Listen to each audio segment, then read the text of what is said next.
आज सभी लोगों के मन में यही बात चल रही है कि ईश्वर है या ईश्वर नहीं है। तो आज हम अपने अनुभव और अपने तर्क के आधार पे, अपनी सोच के आधार पे आपको उदाहरण के साथ यह चीज़ों को, इन बातों को रखना चाहूँगा और आप खुद बताइएगा कि ईश्वर है या नहीं है। तो यहाँ मैं एक सिंपल सा उदाहरण लेकर चलूँगा। मान लीजिए एक आदमी है या एक मानव है, वही आदमी को ही मानव कह रहे हैं, और उस आदमी ने एक सोनू नाम का रोबोट बनाया है। अब हम यदि सोनू नाम की रोबोट को देखें तो उस आदमी ने बनाया है, तो इसका मतलब उस आदमी की सोच, उस आदमी की क्षमता और उस आदमी की बुद्धिमत्ता उस रोबोट को बनाने में लगी है। तो आप कहेंगे कि हाँ, लगी तो है, परंतु क्या उस आदमी ने अपनी हर एक चीज़, अपनी हर एक क्षमता, अपना पूरा सोच, अपना पूरा बुद्धि या अपना पूरा शरीर या अपना पूरा विचार क्या उस सोनू नाम के रोबोट को बनाने में लगाया होगा? तो यहाँ आप कहेंगे कि नहीं, एक रोबोट को बनाने में जिन सूचनाओं, जिन वस्तुओं, जिन बुद्धियों की आवश्यकता होगी और जितनी ज़रूरत होगी उतना ही लगाया होगा, न तो उससे वह ज़्यादा लगाया होगा और न ही उससे वह कम लगाया होगा। तभी वह रोबोट बना होगा, अर्थात वह 100% शुद्ध नियम में ज्यों ही फिट बैठा होगा वह रोबोट बनकर तैयार होगा।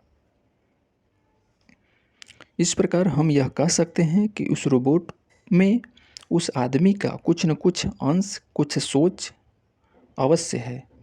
पूरा अंश या पूरा सोच उसमें नहीं है। इसी आधार पर हम देखें तो वह रोबोट के अंदर जितनी सोच, जितनी बुद्धि डाली गई है, वह रोबोट वह केवल उतना को ही जान सकता है और उसे समझ सकता है।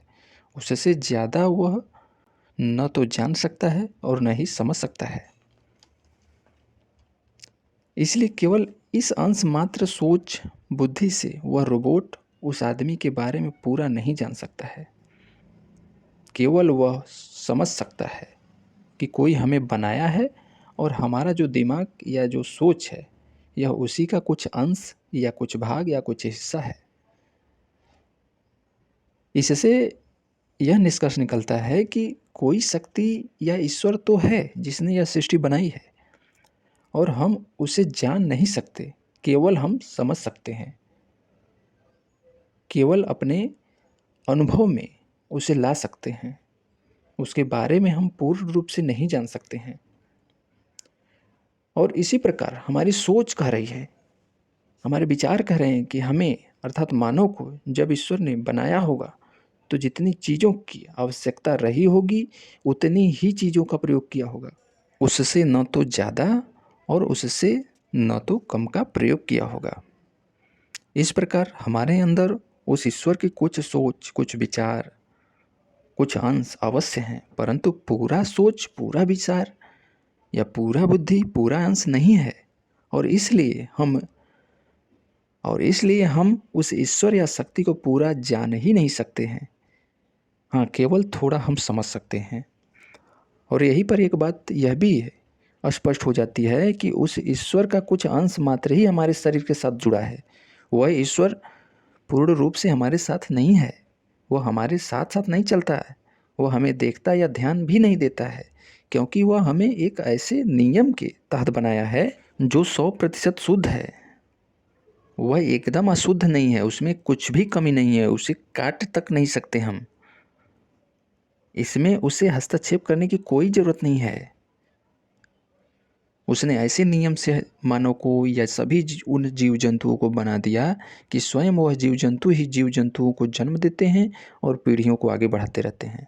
इस प्रकार हमारे अनुसार ईश्वर है, ईश्वर ने नियम बनाया है और उसी नियम के तहत इस सृष्टि और समय का निर्माण हुआ है और उसी के तहत पृथ्वी पर जीव जंतुओं और मानव का निर्माण हुआ है और उत्पत्ति हुई है।